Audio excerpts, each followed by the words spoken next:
48వ సర్గలో దక్షిణ దిక్కునకు వెళ్ళిన వానరులు సీతాన్వేషణమును ప్రారంభించారు. హనుమంతుడు తారునితోనూ అంగదునితోనూ కలిసి వెంటనే సుగ్రీవుడు చెప్పిన విధంగా దక్షిణ దిక్కుకు బయలుదేరాడు. హనుమంతుడు చాలా దూరం వెళ్ళి ఆ వానరులందరితో కలిసి వింధ్యపర్వత గుహలను, అరణ్యములను, దుర్గమ ప్రదేశాలని, సరస్సులను, పెద్ద వృక్షములతో నిండిన వృక్ష సముదాయములను, అనేక పర్వతములను, అడవులను, వృక్షములను వెతికాడు. ఆ వానరులందరూ అన్ని దిక్కుల యందు వెతికినను వీరులైన వారికి జనకాత్మజ అయిన సీత కనబడలేదు. ఎదిరింప శక్యము కాని ఆ వానరులు అనేక విధములైన మూలములను, ఫలములను తింటూ సీత కొరకై అన్వేషిస్తూ అక్కడక్కడ నివసించారు. గుహలతోనూ అరణ్యములతో నిండిన ఆ విశాలమైన ప్రదేశమునందు అన్వేషించుటకు చాలా కష్టముగా ఉన్నది. జలము లేక నిర్జనమై శూన్యముగా ఉన్న ఆ అరణ్యము చూడటానికి భయంకరంగా ఉన్నది. అట్టి అరణ్యములను కూడా వెతికి ఆ వానరులు చాలా కష్టపడ్డారు. గుహలతోనూ అరణ్యములతోనూ నిండిన ఆ విశాలమైన ప్రదేశము వెతకడానికి కష్టముగా ఉన్నది. ఆ వానరులందరూ ఆ ప్రదేశమును విడిచి ఏ మాత్రమూ భయం లేని వారై ప్రవేశించుటకు శక్యము కాని మరొక ప్రదేశానికి వెళ్ళారు. ఆ ప్రదేశముల్లోని చెట్లకు పుష్పములు గాని, ఫలములు గాని, ఆకులు గాని లేవు. నదులలో ఉతకము లేదు. అక్కడ మూలములు ఏ మాత్రము లభించవు.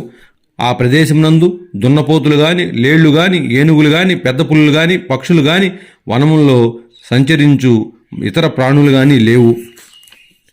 అక్కడ వృక్షములు గాని, ఓషధులు గాని, చెట్లపై పాకు లతలు గాని, నేల మీద పాకు తీగలు గాని, అందమైన ఆకులు గల మెట్ట తామరలు గాని, చూడటానికి అందమైన సువాసన గల వికసించిన పద్మములు గల పద్మలతలు గాని లేవు. అక్కడ తుమ్మెదలు కూడా ఉన్నాయి.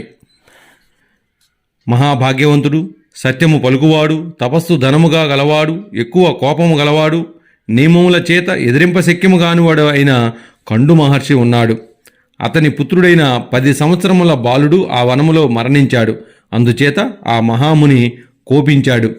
ఆ మహారణ్యమును ధర్మాత్ముడైన ఆ ముని ఏ ప్రాణులకు ఆశ్రయము కాకుండునట్లు, ప్రవేశింప శక్యము కాకుండునట్లు, మృగములు పక్షులు లేకుండునట్లు చేశాడు. ఆ వానరులు అరణ్య ప్రాంతములందు పర్వతల గుహలలోనూ నదులు పుట్టిన స్థలములోనూ సావధాన చిత్తంతో వెతికారు. సుగ్రీవునకు ప్రియమును చేయగోరుచున్న మహాత్ములైన ఆ వానరులకు అక్కడ సీత గాని, సీతను హరించిన రావణుడు గాని కనబడలేదు.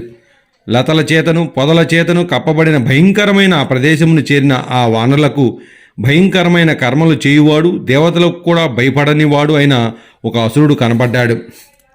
ఆ వానరులందరూ పర్వతం వలె ఉన్న భయంకరుడైన ఆ అసురుని చూసి వానితో యుద్ధము చేయుటకు పూర్తిగా సన్నద్ధులయ్యారు. బలవంతుడైన ఆ అసురుడు ఆ వానరులను చూసి మీరు చచ్చారు అని పలుకుతూ కోపంతో బిగబట్టి పిడికిలెత్తి వారి వైపు పరిగెత్తాడు. అప్పుడు మీదికి వస్తున్న వానిని చూసి ఇతడే రావణుడు అని అనుకొని వాలిపుత్రుడైన అంగదుడు వెంటనే వానిని అరచేతితో కొట్టాడు.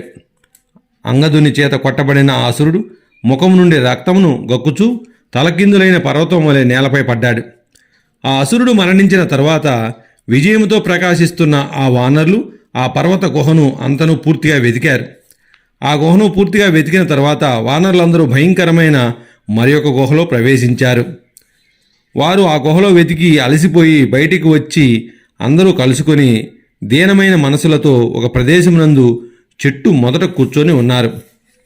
వాల్మీకి మహర్షి విరచితమై ఆదికావ్యమైన శ్రీమద్ రామాయణమునందు కిష్కింధకాండలో 48వ సర్గ సమాప్తము.